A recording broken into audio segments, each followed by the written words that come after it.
Good morning. Barry Bryson here. Thank you for joining me for another 5 good minutes with the Word. We're continuing our study of the book of Lamentations, and we're going to get into the text of Lamentations today. We're going to be in chapter 1, and we're going to read verses 1 through 11.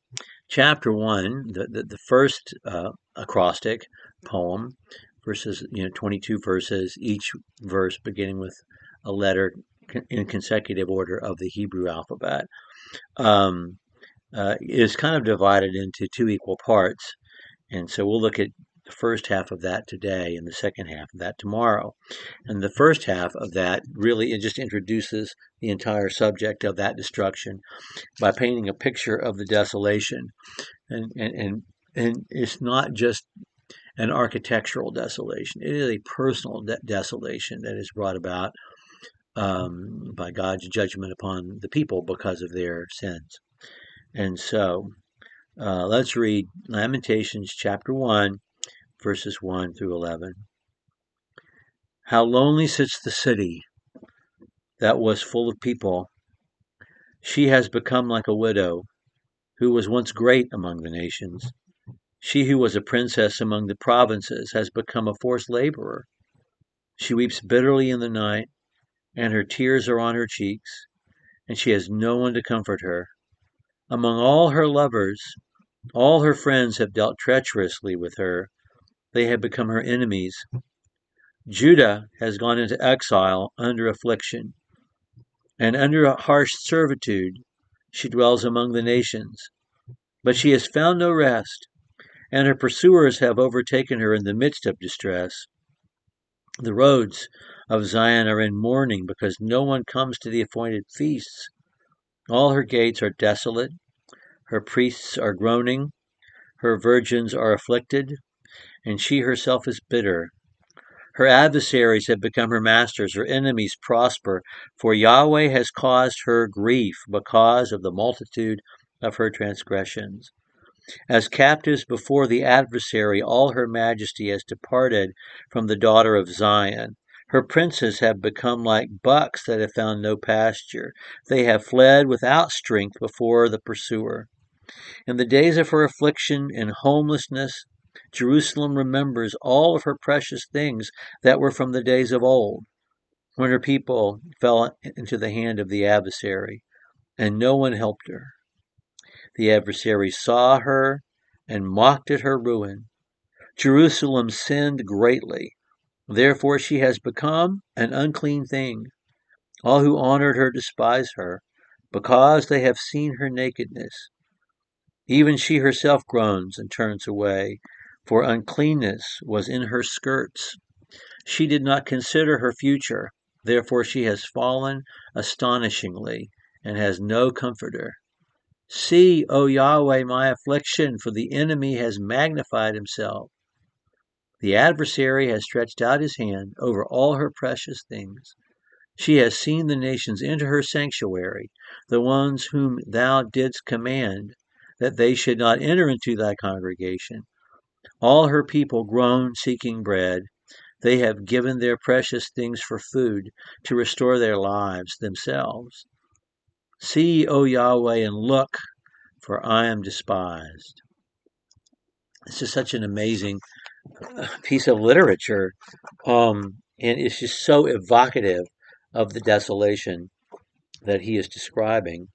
He's describing a city that was once full of people, Jerusalem, which is really representative of Judah, which is really representative of the people of Judah.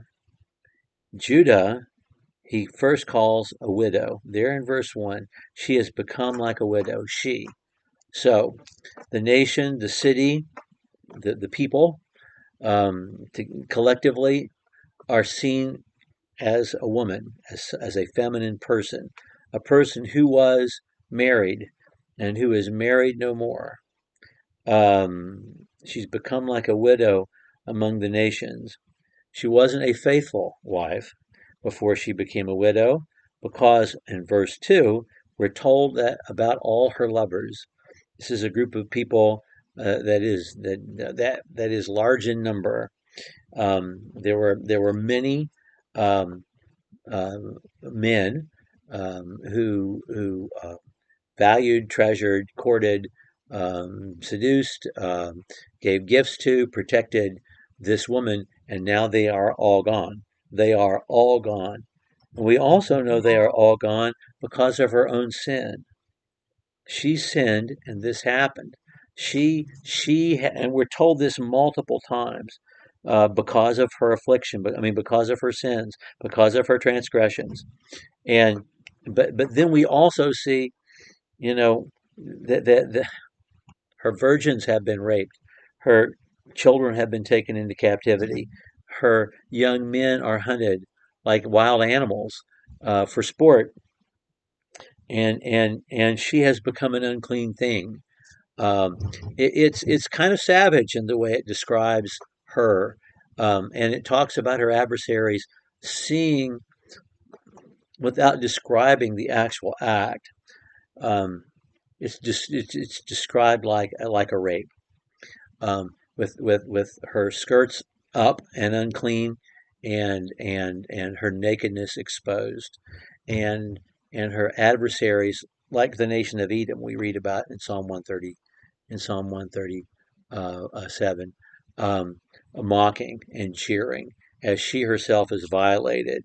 But then again, she herself has put herself in this position, um, and that's the way it is. She is described, and towards the end of the of this section, twice she herself speaks.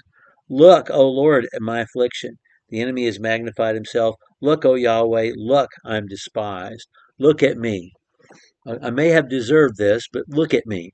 Look at who I am now. And there are two things more I wanted to mention about this section, and that is, even though her sins are admitted, even though it is clear that what has happened has become inevitable because she has made it so, there is a great deal of um, mourning, um, mercy, sympathy for her in her distress. That's just there in every line. There's something else. Um, Graham Greene writes this book, The End of the Affair, and it's about this guy who is an atheist, and the woman he loves, who is a woman of deep faith, and bad things happen, and and as a result, the consequences of their own actions. But at the end of the book, I mean, the very last page of the book, he says to God, "I hate you as if you existed." And you understand two things. One is this whole book has been written to God. And the second thing is God now is someone real in his life, someone he has to believe in, someone who is present. Um, and it's a wonderful literary device that is used at the end of this book. And um, it's it happens here in Lamentations. He's saying this, and we're reading, and he draws us in to, to the sympathy he has, and we have sympathy, and then we realize he's not been talking to us, he's been talking directly to God. The adversary has stretched out his hand over all her precious things. She has seen the nations enter her sanctuary, the ones whom you commanded that they should not enter into your congregation. He's talking to God. Verse 1 through verse 11, he's addressing God directly. And we don't know that till the end. We're listening as if he's speaking to us, and we're drawn in. And we are intended to be drawn in. But he's speaking to God, um, as he admits, yes, all this was inevitable. They made it so. You wanted to have mercy, and they rejected your mercy, and now this has happened. But look and see. And the nation says, look and see. And Jeremiah says, look and see, to God, speaking to God directly. Look at me. Look at her and see where she is now, and have mercy on her. Okay, we'll pick up with verse 12 next time. Thank you for joining me for another 5 Good Minutes with the Word.